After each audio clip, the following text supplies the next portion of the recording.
मेरा नाम कन्हैया है और मैं दिल्ली का रहने वाला हूँ। मैं 28 साल से इस परेशानी में परेशान था। किसी ने कुछ मेरे पे ऐसा करवा दिया कि मैं अपने आप के काबू में नहीं था। उस समय ऐसा होता था कि जैसे मतलब गंदे चित्र मेरे सामने आते थे और मैं बार-बार मेरी आँखें मिचता था, वो चित्र एकदम मेरे सामने आते थे।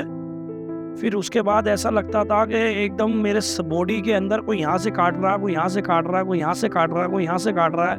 पूरी बॉडी से लेके सर से लेके पाँव तक मेरे शरीर में जैसे चूहे काटते हैं ना, ऐसे मेरी बॉडी में काटने लग गया था। सुबह से 7 बजे से और शाम को 8 बजे तक मेरी बॉडी के साथ ऐसा होता। तो मैंने कई तांत्रिकों को दिखाया। तांत्रिक पैसा मांगते थे और वो अपना इलाज करते थे, पर वो इलाज मेरे पे नहीं लगता था, सफल नहीं होता था। और मैं कहता था कि यार अब इन्होंने 5,000 रुपये मांग लिए हैं, अब उनको 5,000 रुपये देने पड़ेंगे। अब 5,000 रुपये इनको देने के बाद ये गारंटी तो दे अगला आदमी कि मैं अच्छा करूँगा इनको।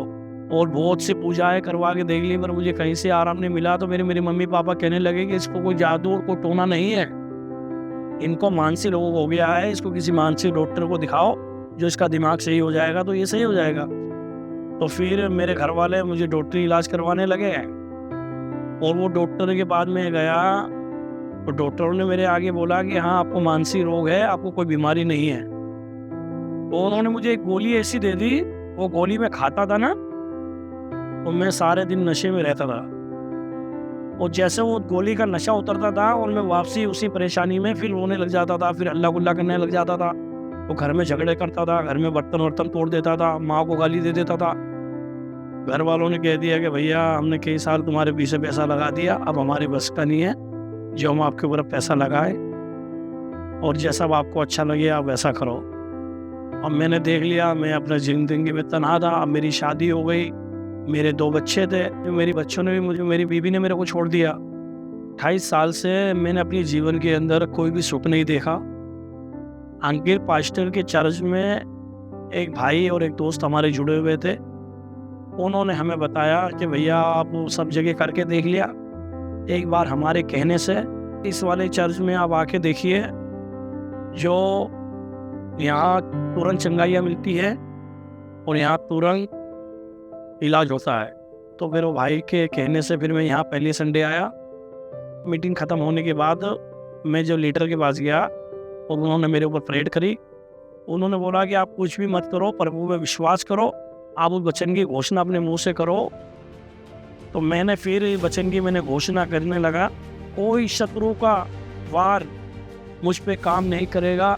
प्रभु यीशु मसीह के कोड़े खाने से मैं पूरी तरह से चंगा हो गया और पिता ने जो मुझे अधिकार दिया है पृथ्वी के सांप और बिच्छुओं को नोचने का, उस अधिकार से मैं शैतान को डांटता हूँ और सब दुष्ट आत्माओं को मेरे जीवन से मैं नाश करता हूँ प्रभु यीशु मसीह के नाम से। ये घोषणा मैं करता था तो मैं जीवन में ऐसा प्रभाव देखता था कि जैसे मैं एकदम जैसे मरा हुआ लाश था ना, मेरे अंदर एक करंट सा आने लगा। विश्वास करता था और विश्वास करने ही से ही मुझे आराम मिलता गया। जैसे मैं चर्च में भी आता रहा, 8 संडे मैंने चर्च में आया, पर मैंने अपने जीवन में पूरी तरह से मैंने चंगाई देखी।